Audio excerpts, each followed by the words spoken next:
Shalom, pada hari ini 28 September. Bacaan harian Alkitab kita mengenai Imam Amazia. Dalam Amos 7 ayat 10. Lalu Amazia, imam di Betel, menghantar perutusan ini kepada Yerebim, raja Israel. Kini Amos bersekongkol melawan tuanku di tengah-tengah keturunan kaum Israel. Negeri ini tidak sanggup lagi menanggung segala ucapannya. Dalam kitab Keluaran, nama sebenar Firaun tidak disebutkan. Begitu juga dengan Raja Asyur yang bertobat dalam kitab Amos. Bagaimanapun sejarah dan arkeologi menjelaskan konteks sejarah kitab suci. 2 Raja-Raja 14 ayat 25 hingga 27 menetapkan pelayanan Yunus semasa pemerintahan Yerebim yang kedua sekitar 785 sehingga 745 sebelum Masehi. Pada waktu itu penguasaan Imperial Asyur telah pun berkurangan disebabkan oleh pemberontakan dalaman dan perjuangan politik. Oleh itu, kerajaan-kerajaan tetangga Syria, Israel, dan Yehuda menikmati rehat dan kemakmuran yang pendek.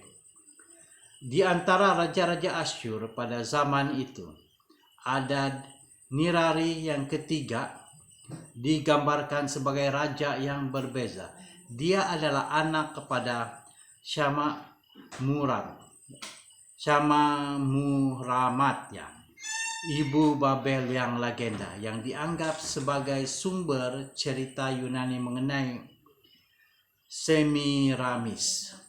Dia membesarkan Adad Nirari ketiga seorang diri, karena suaminya Syamshi Adad yang kelima meninggal dunia ketika anak mereka masih lagi seorang bayi. Adad Nirari ketiga mempunyai beberapa kejayaan relatif dalam kampanye ketenteraannya dan mengalahkan Aram.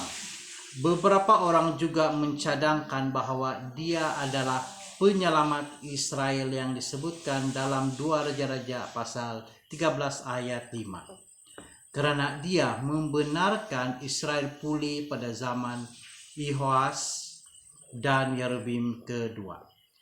Dia mengisytiharkan Nabu, Tuhan Borsipa, Tuhan tunggal impernya, malah membina sebuah kuil untuknya di Niniwi.